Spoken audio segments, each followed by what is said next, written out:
السلام علیکم ویورز، میں ناز شاہ آپ کے ساتھ ہوں۔ آج میں آپ کے ساتھ شیئر کروں گی کہ وہ کون سی علامات ہوں گی کہ جب قیامت بہت قریب ہوگی۔ اور حضرت ابو ہریرہ کہتے ہیں کہ رسول اللہ نے فرمایا، زمین اپنے جگر گوشے اور سونے اور چاندی کے ستونوں کی شکل میں نکال کر باہر پھینکے گی۔ چور آئے گا اور کہے گا، ہائے افسوس، اس کے لیے میرا ہاتھ کاٹا گیا۔ قاتل آئے گا اور کہے گا، ہائے افسوس، اس کے لیے میں قتل کیا گیا۔ قاطع رحم آئے گا اور کہے گا، ہائے افسوس، اس کی خاطر میں نے قطع رحمی کی۔ اور تمام اسے یوں ہی چھوڑ دیں گے، ان میں سے کوئی بھی اس سونے چاندی میں سے کچھ بھی نہ لے گا۔ حضرت ابو ہریرہ کہتے ہیں کہ نبی کریم صلی اللہ علیہ وآلہ وسلم نے ارشاد فرمایا، قیامت سے پہلے مال اس قدر بڑھ جائے گا کہ دولت مند سوچے گا کہ ان کا صدقہ کون قبول کرے گا۔ وہ کسی آدمی کو صدقہ لینے کے لیے بلائے گا، لیکن وہ کہے گا کہ مجھے اس کی ضرورت نہیں ہے۔ اور حضرت ابو موسیٰ سے روایت ہے کہ نبی کریم صلی اللہ علیہ وسلم نے ارشاد فرمایا، لوگوں پر ایک ایسا زمانہ بھی آئے گا کہ آدمی سونے کا صدقہ لے کر پھرے گا، لیکن اسے قبول کرنے والا کوئی نہیں ہوگا، اور ایک ایک مرد کے ساتھ 40 عورتیں ہوں گی جو اس کی پناہ حاصل کریں گی۔ یہ مردوں کی قلت اور عورتوں کی کثرت کا سبب ہوگا۔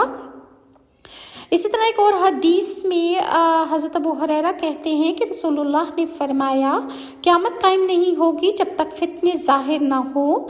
اس وقت جھوٹ کی کثرت ہو جائے گی، تجارتی مراکز عام ہو جائیں گے، وقت گھٹ جائے گا اور خون ریزی بہت بڑھ جائے گی۔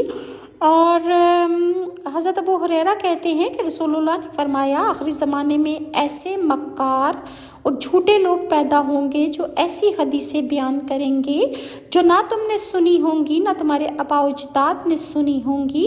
خبردار، ایسے لوگوں سے بچ کے رہنا، کہیں تم لوگوں کو گمراہ نہ کر دیں اور فتنوں میں مبتلا نہ کر دیں۔ اس حدیث کو مسلم نے روایت کیا ہے۔ اور صحیح بخاری میں حضرت ابو ہریرہ کہتے ہیں کہ رسول اللہ نے فرمایا، عنقریب لوگوں پر ایسا وقت آئے گا جس میں ہر طرف دھوکہ ہی دھوکہ ہوگا، جھوٹے کو سچا سمجھا جائے گا اور سچے کو جھوٹا سمجھا جائے گا، خیانت کرنے والے کو امانت دار اور امانت دار کو خائن سمجھا جائے گا۔ اور عرض کیا گیا، یا رسول اللہ، ربیزہ کون ہے؟ آپ نے ارشاد فرمایا، عامت الناس کے معاملات پر اختیار رکھنے والا کمینہ آدمی۔ اس حدیث کو ابن ماجہ نے بھی روایت کیا ہے۔ حضرت سہل بن سعد سے روایت ہے کہ رسول اللہ نے ارشاد فرمایا کہ آخری زمانے میں خسف، قذف اور مسخ ہوگا۔ عرض کیا گیا، یا رسول اللہ، یہ کب ہوگا؟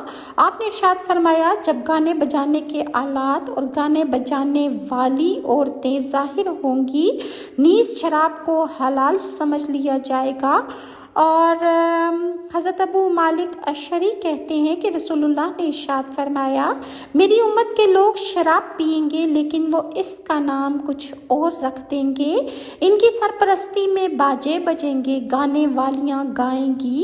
اللہ تعالیٰ انہیں زمین میں دھسا دے گا اور بعض کو بندر اور خنزیر بنا دے گا۔ اس حدیث کو ابن ماجہ نے بھی روایت کیا ہے۔ اور حضرت عبداللہ بن عمر کہتے ہیں کہ رسول اللہ نے ارشاد فرمایا، بے شک اللہ تعالیٰ بے حیائی اور فحش گوئی کو پسند نہیں فرماتا۔ یا آپ صلی اللہ علیہ وسلم نے یوں بیان فرمایا کہ اللہ تعالیٰ بے حیا اور فحش گو سے بغض رکھتا ہے۔ قیامت قائم نہیں ہوگی یہاں تک کہ بے حیائی اور فحش گوئی عام ہو اور قطع رحمی کی جائے گی، ہمسائے سے برا سلوک کیا جائے گا، خائن کو امانت دار کہا جائے گا اور امانت دار کو خائن کیا جائے گا۔ حضرت انس کہتے ہیں کہ میں نے رسول اللہ صلی اللہ علیہ وسلم کو ارشاد فرماتے سنا کہ قیامت کی نشانیوں میں سے یہ نشانیاں ہیں، نمبر 1، علم اٹھ جائے گا، نمبر 2، جہالت چھا جائے گی، نمبر 3، زنا عام ہو جائے گا، نمبر 4، شراب نوشی عام ہوگی، نمبر 5، مردوں کی کمی اور عورتوں کی کثرت ہوگی، حتیٰ کہ 50 عورتوں کے لیے ایک مرد نگران ہوگا۔ اس حدیث کو بخاری نے بھی روایت کیا ہے۔ حضرت انس بن مالک کہتے ہیں کہ رسول اللہ نے ارشاد فرمایا، علم دین کا اٹھ جانا، جہالت کا پھیل جانا، شراب پیا جانا اور کھلم کھلا زنا ہونا قیامت کی نشانیوں میں سے ہے۔ اس حدیث کو مسلم نے بھی روایت کیا ہے۔ حضرت ابو عامر اشعری سے روایت ہے کہ انہوں نے نبی کریم صلی اللہ علیہ وسلم کو فرماتے ہوئے سنا کہ میری امت کے کچھ لوگ زنا، ریشم، شراب اور موسیقی کو حلال کر لیں گے۔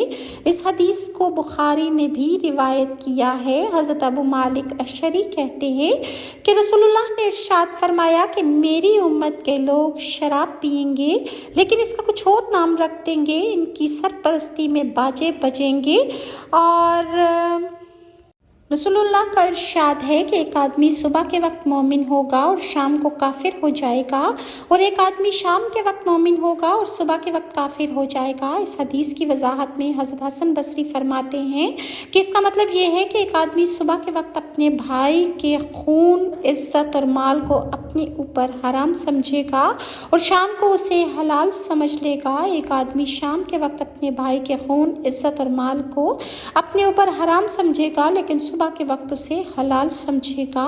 اس حدیث کو ترمذی نے بھی روایت کیا ہے۔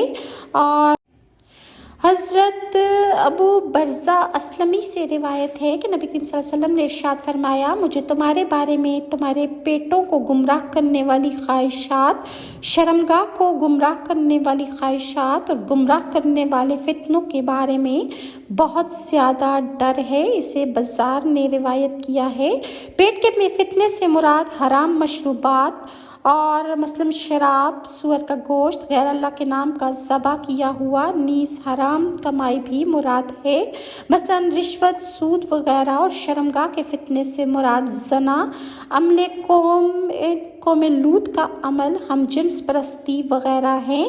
اور حضرت ابو ہریرہ کہتے ہیں کہ رسول اللہ نے ارشاد فرمایا، جہنم میں جانے والی 2 قسمیں ایسی ہیں جو میں نے ابھی تک نہیں دیکھی۔ ان میں سے ایک وہ لوگ ہیں جن کے پاس بیل کی دموں کی طرح کے کوڑے ہوں گے جن سے وہ لوگوں کو یعنی اپنی رعایا کو ماریں گے۔ دوسری قسم ان عورتوں کی ہے جو کپڑے پہننے کے باوجود ننگی ہوتی ہیں، مردوں کو بہکانے والیاں اور خود بہکنے والیاں۔ ان کے سر بختی اونٹوں کی کوہان کی طرح ہوں گے، جیسے بالوں میں اونچے جوڑے بنائے جاتے ہیں اس طرح کے، ایک طرف جھکے ہوں گے۔ ایسی عورتیں جنت میں جائیں گی، نہ خوشبو جنت کی سونگھ سکیں گی، حالانکہ جنت کی خوشبو طویل مسافت سے آتی ہوگی۔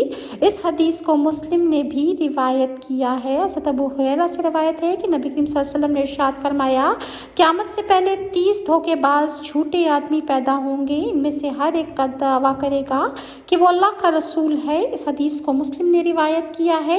مزید میں آپ کے ساتھ احادیث شیئر کروں گی کہ قیامت کی نشانیوں میں سے مزید کیا نشانیاں ہوں گی۔ اگر آپ کو میری یہ ویڈیوز اچھی لگتی ہیں تو کائنڈلی لائک اور سبسکرائب ضرور کیجیے۔ نیکسٹ ویڈیو تک کے لیے ناز شاہ کو اجازت دیجیے۔ اللہ حافظ۔